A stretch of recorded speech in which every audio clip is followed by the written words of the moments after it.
Ward choked back his wrath. He glared at Halliday for an instant, then wheeled and strode into the small storeroom that was to serve as his sleeping quarters. He banged the door shut and sat down on the edge of the cot, his fingers opening and closing nervously. He wasn't sure just what he'd do, but he didn't intend to stand for Halliday's craven policy of hiding in a locked room instead of doing the work his country expected him to do. Halliday was a psychopathic case. His mind was full of 101 imagined horrors, and they kept him from doing his job. And there was little wonder that he had been 3 years attempting to compile the information that should have been gathered in 3 months. The man was so terrified of imagined dangers that he was helpless to act. Ward felt a moment of pity for him, the pity the brave invariably feel for the weak and cowardly. But he also felt a cold and bitter contempt for the man who had allowed his own fear and timidity to hold up the important work of accumulating data on this section of the planet. If he wasn't man enough to do the job, he should at least have been man enough to admit it. Ward decided that the next day he'd have the thing out. He undressed slowly and stretched out on the narrow cot, but sleep was a long time in coming. When he stepped from his room the next day, he saw that Halliday was standing in the doorway gazing out over the dull gray Martian landscape. "Aren't you taking quite a chance?" he asked with heavy sarcasm. Halliday ignored the jibe. "No, I made a careful check before I released the door lock and opened up. Did you sleep well?" "Fair," Ward said. "How can you tell the days and nights here? Is there ever any change in the sky?" Halliday shook his head. "Sometimes it gets a little darker, sometimes it's lighter. When you're tired, you go to bed. That's the only standard we have." He shaded his eyes with his hand and stared for a long moment at the bleak, depressing horizon. Looking over his shoulder, Ward noticed swirling humid mists drifting in the air, and above, large, massive clouds of dense blackness were gathering. He felt a peculiar electric tightness in the atmosphere. Halliday closed and locked the door carefully. "Might as well have breakfast," he said. "There's nothing else we can do today." "Do we have to stay cooped up here all day?" Ward asked. "I'm afraid so. The weather is ready to break any minute now, and when it does, I intend to be behind a well-locked door." Ward's lip curled slightly. "Okay," he said quietly.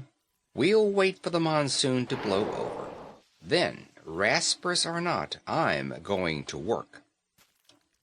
But 4 long days dragged by, and there was no indication that the monsoon weather was prepared to break. Low, dense clouds were massed overhead, and the air was gusty with flurries of humid wind. Halliday grew increasingly nervous.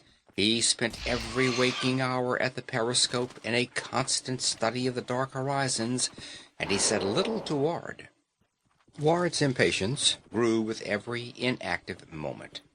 "How much longer are we going to hide in here like scared rats?" he blazed finally. He paced furiously up and down the small room, glaring in rage at Halliday's stooped figure. Halliday smiled nervously and removed his glasses.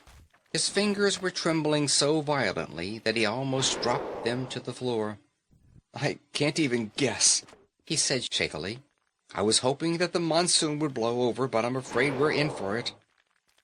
"You've been saying that ever since I arrived," Ward said bitterly. Halliday was studying an aerograph on the wall. When he turned to Ward, his face was gray. His lips were more tightly clamped than ever. "If anything should happen to our front door lock," he said, "here's an exit we can use to the kitchen. Possibly you've noticed the small door beside the refrigerator and oxygen unit. That leads to a small room that can be locked from the inside. There are supplies there to last a week. I didn't tell you this before because I was afraid it might alarm you." "Thanks for sparing my feelings," Ward snapped. but I don't think I'll be needing your cozy little refuge. I've stalled just about enough. I was sent here to do a job, and by heaven, I'm going to try and finish it." He jerked his tunic from the back of a chair and scooped up his ray tube and belt. Halliday regarded him in silence as he buckled on the weapon. "What do you think you're going to do?" he asked at last. "First, I'm going to flash a message to Earth, asking that I be placed in command here," Ward said. He buttoned his tunic swiftly, and his eyes were cold slits of anger as he looked at Halliday nervously fumbling with his glasses. "I was sent here with the instructions to find out what the delay was in getting the work done. I found out to my satisfaction. You've done about 1 day's work for every month you've spent cooped up in here, trembling every time the wind howled. When I come back, I'll have an authorization from GHQ to take over here immediately. Then you and I are going to work, and damn the weather. If you don't want to cooperate," Ward slapped the weapon at his hip, "I'll use what force is necessary to make you." "Please listen to me," Halliday said desperately. "You're impulsive and reckless, and I admire you for it. Sometimes I wish I were more like that. But I know the situation here better than you do. We'd be running a terrible risk trying to work right at this time." "Sure," Ward said. "We'd be running a risk. That's apparently your entire philosophy. Sit tight, do nothing, because there might be a slight risk involved." He turned and strode to the door. "Wait!"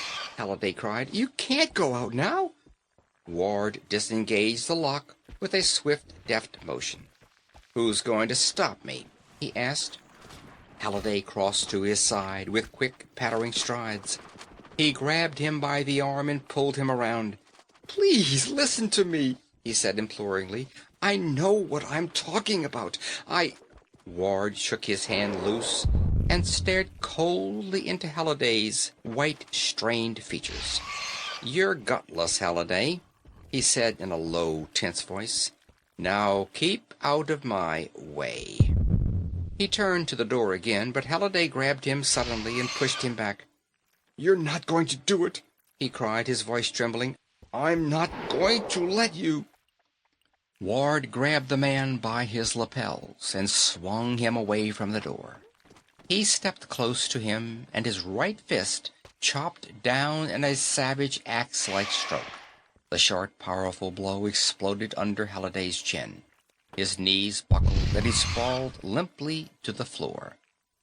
Ward stared down at the still form, and he felt an instant of regret for striking a man 50 pounds lighter than himself. But he realized that it had been the only course open. He drew his ray tube, inspected it quickly to make sure that it was in perfect order, then swung open the door and the wind had increased to a wild, mad scream. Flaking particles of soil stung his face like myriad needle pricks as he braced himself against the buffeting force of the gale. He couldn't see more than a few feet ahead of him, but he knew the general direction of the building which housed the materialization unit, and he headed that way, bent almost double against the wind. He heard and saw nothing but the wild wail of the monsoon and the gray, swirling murk. There was an awesome feeling in staggering blindly on through a dead gray world of howling, dust-laden wind.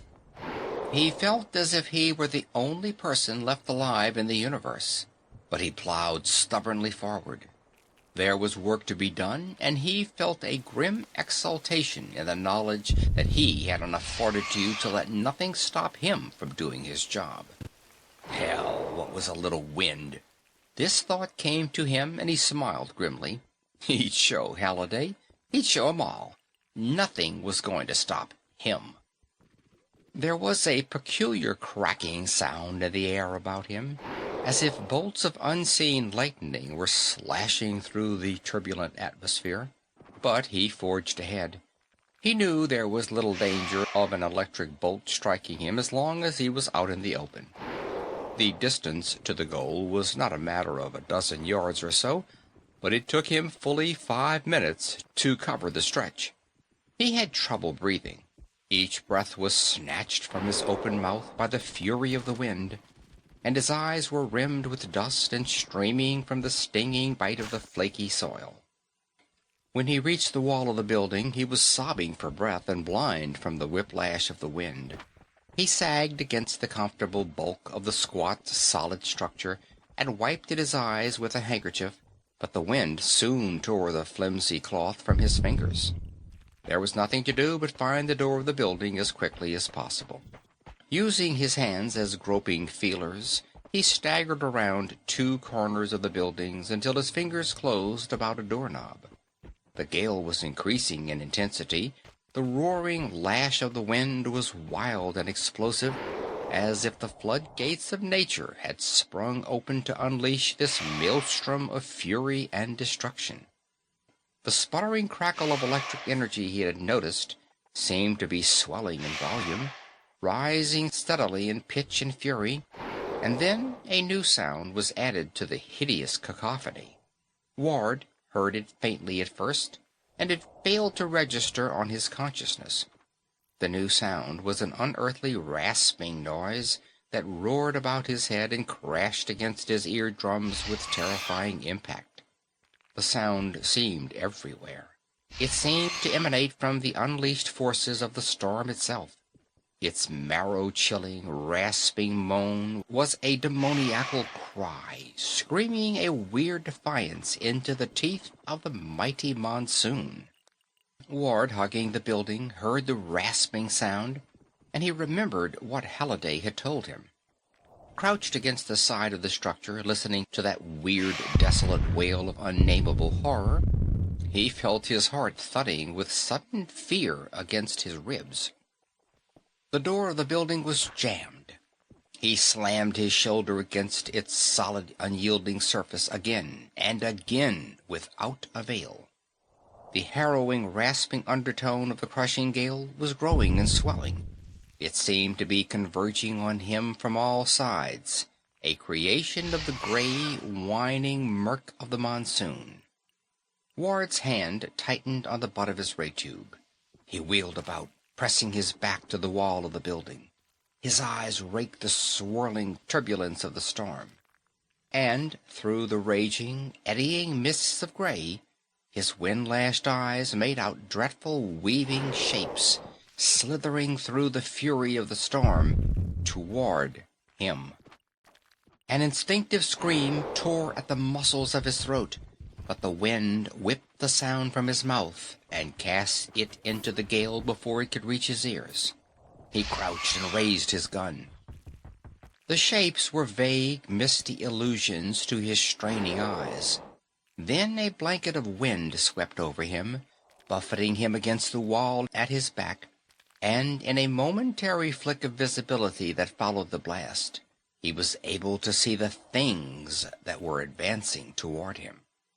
There was one nauseous, sense-stunning instant of incredible horror as his eyes focused on the nameless monstrosities that were revealed in the gray mists of the monsoon. One instant of sheer, numbing horror. An instinct a billion years old, buried beneath centuries' weight in his subconscious, suddenly writhed into life, as pulsing and compelling as the day it had been generated. The lost, forgotten instincts of man's mind that warn him of the horror and menace of the unknown, the nameless, the unclean, were clamoring wildly at his unconscious. For these things were hideous and repellent in their very essence. Whether they were alive or not, his numbed, horror-stunned brain would never know. The dry, rustling, rasping sound that emanated from them seemed to partake of the same nature as the electrical energy generated by the monsoon, but that was only a fleeting, terror-strained impression. The ray tube fell from his palsied hand, but he didn't notice. There was only one blind motivation governing his thoughts, and that was flight. The unreasoning terror of the hunted, of the helpless, gripped him with numbing force. There was no thought in his mind to fight, to face these things that emerged from the dread grayness of the monsoon, but only a hideous, desperate desire to escape. Without conscious thought or volition, his legs suddenly churned beneath him, and he lunged forward blindly, desperately lurching through the buffeting force of the gale toward the sanctuary of the building where he had left Halliday. The rasping, nerve-chilling sound roared about his head, and the lashing screech of the monsoon was a banshee wail in his ears as he stumbled and staggered on, driven by the wildest, most elemental fear he had ever known. Suddenly, the squat structure loomed directly ahead of him, only a yard away. The door was standing ajar, and with a sudden sob of relief, he lunged into the lighted interior of the room. Halliday was crawling dazedly to his feet as Ward staggered blindly through the door, his breath coming in great choking sobs. "My God!"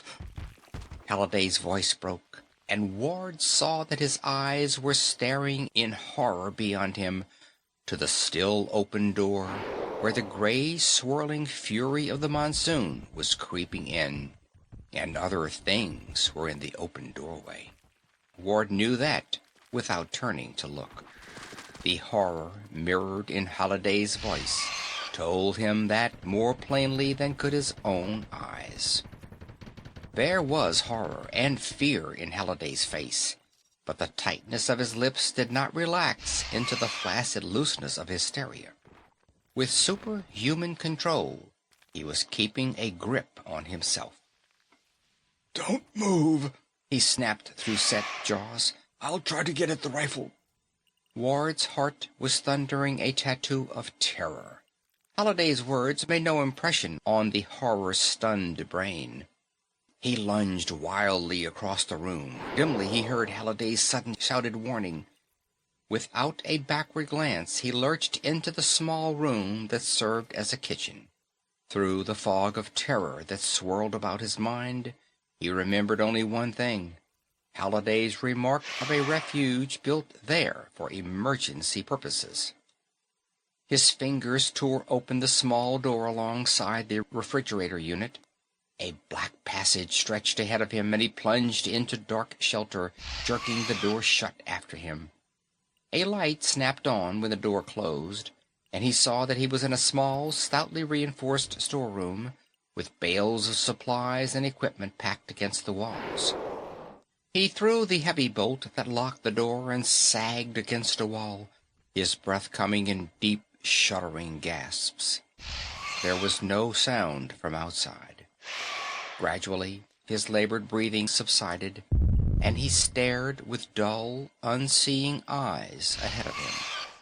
And in that moment, Ward Harrison came face to face with what he had done. In a single, gleaming flash of understanding, he realized that he had bought his life with his honor. A shuddering sob passed through his body. He remembered with scalding self-hatred the things he had said to Halliday, a man who had endured the horror of this isolated base for 3 years. He had called a man cowardly who had more courage in his smallest finger than Ward had in his entire body. Halliday had stuck here doing his job, making no complaints or excuses, always aware of the horrible, soul-numbing danger he was facing. Ward cursed and buried his face in his trembling hands. With bitter shame, he recalled his jeering remarks to Halliday about his nervous habit of removing his glasses. God! 3 years on this hellish base, and the only sign a nervous habit of fiddling with his glasses. Stark raving madness would have been the effect on any other person Ward could imagine. At that instant, he despised himself more than he had ever despised any human being in his life. And he knew that the worst punishment that would ever be meted to him would be the mere act of living and being able to think, to remember. With feverish eyes he glared about the room. A small leaden cask was set apart from the other equipment, and it was marked with 3 X's, the indication of high explosive contents. Ward dropped to his knees and pried open the lid of the small cask. It was filled with neat rows of U-235 pellets, hardly an inch in diameter. He picked up one in each hand, and then stood up and walked to the door. He was beyond thought or reason. He knew he was going to his death, and he felt nothing but a numb sense of anticipation. He knew that in dying, he would not expiate the crime of cowardice he had committed. Nothing would ever erase the stigma of that shame. 1,000 deaths could not do that. He did not actually think these things. His mind was wrapped in a fog of blind instinct. There was something he must do immediately. That was as far as his mind would go. The kitchen and the front room of the small building were empty, and the door leading to the outside was open. The wild, raging storm of the monsoon blew in the door, whipping papers into the air, resounding against the walls with a booming roar. Ward strode across the room, bracing himself against the blast of the wind.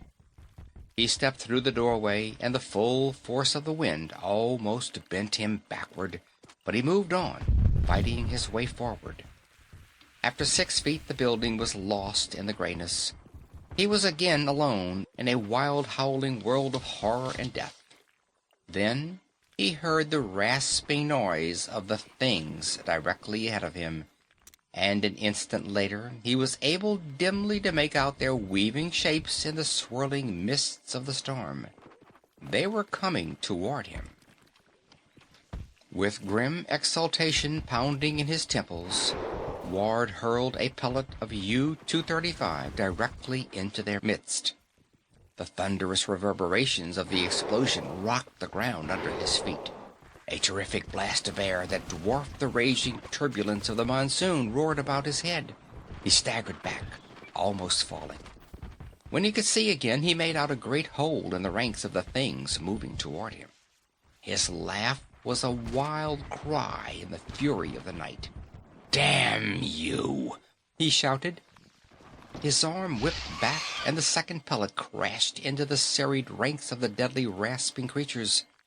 Something grabbed his ankle as the second pellet exploded. He fell back, striking the ground hard. A hand grabbed his, and then, miraculously, incredibly, Halliday was pulling him to his feet, jerking him toward the building. They stumbled through the door together. Ward fell to the floor as Halliday wheeled and slammed the door, throwing the automatic bolts with the same motion. Halliday knelt beside Ward. "Good work," he said huskily. "They were holding me. I don't know what they were planning. Those bombs blew them into little pieces. Luckily, I got through the blast all right." He gripped Ward's arm suddenly. "You came through too, son." "No," Ward said dully. "I didn't. I ran out on you. I'm a fool. A yellow fool." "A coward wouldn't have come back," Halliday said quietly. "We're going to lick this job together from now on. We've found a weapon to use against the Raspers. I never thought of high explosives." He grinned suddenly, and the tightness was leaving his mouth. "It doesn't seem so terrible when you've got something to fight back with." Ward looked up at Halliday, and a faint smile touched his own lips. "Someone to fight with means a lot, too," he said. He suddenly grinned. "You've lost your glasses." "I won't miss them," Halliday said. "I didn't need them. I wore them to give me something to do, that's all. But we're going to have plenty to do now." Ward swallowed with difficulty. He knew that in his wild, thoughtless act of heroism, he hadn't redeemed himself. Redemption would come from a lifetime of playing the game the way men like Halliday did. But the chance was there for him, and he was glad that he could start.